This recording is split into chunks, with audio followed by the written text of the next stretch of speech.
Masaya naman po ba kayo? Oh, syempre, parte ng buhay natin tong pangangalesa eh. Paano niyo po napapanatili po yung kabuhayan niyo po? Sa ngayon hindi na akin to, pero kasi marunong naman akong magmaneho ng ganito. Kumbaga upa. Boundary na lang. Gano'n po kayo katagal sa trabaho niyo? Matagal na. Dito sa Intramuros is almost 2003 hanggang sa ngayon eh. 10 years po. 10 years. Oh. Tagal na po. Kasi wow Philippines pa, no? Ayun. Eh ngayon it's more fun in the Philippines.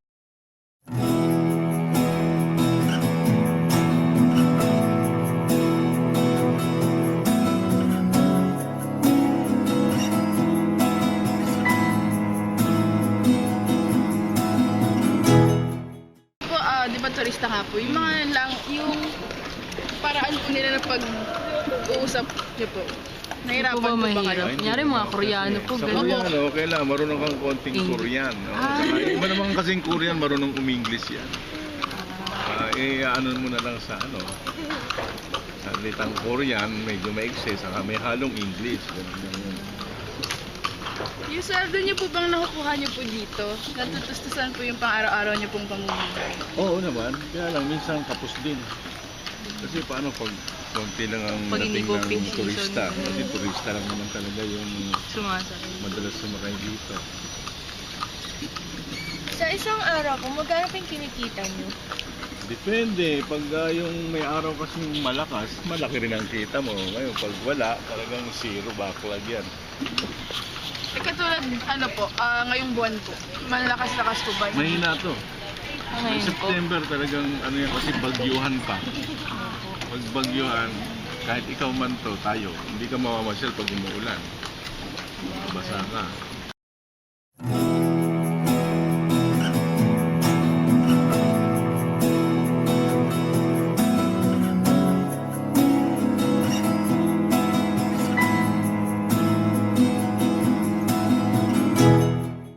Kaalagan daw po ng kabayo, paano po yung inaano?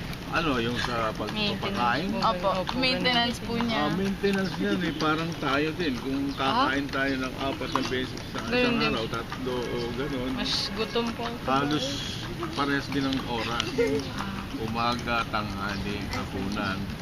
May tinatawag tayong merienda, di ba? Merienda. sila din. Ganyan. Kasi pag ang kabayo, makikita mo naman sa itsura ng kabayo kung hindi siya alaga sa pakain. Kita mo mataba siya. Pag babae po ba yung kabayo, ginaganyan niyo din po? Yung babae kasi walang halos ginagamit sa ganito, puro lalaki. Kasi alam mo kung bakit.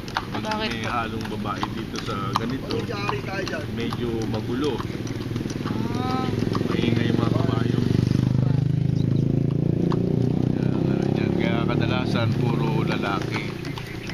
Ano oras po kayo nagsisimula dito? Ngayon, dumating kami 9. 10 na tayo. Tapos, 10. pag Pag uwi, uwi po. pagka talagang medyo masakay, naabot kami ng 8. 8 po?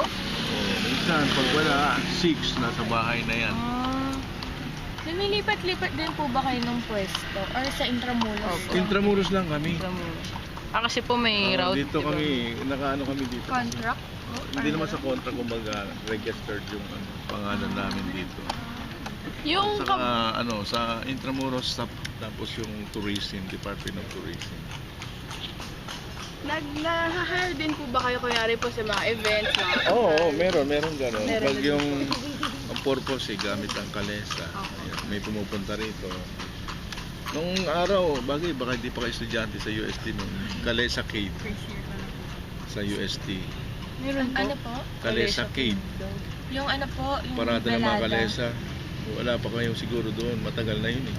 Nagparada kami doon Dati, sa last year din campus po nyo kasi. doon. Mga kalesa. Sa UP.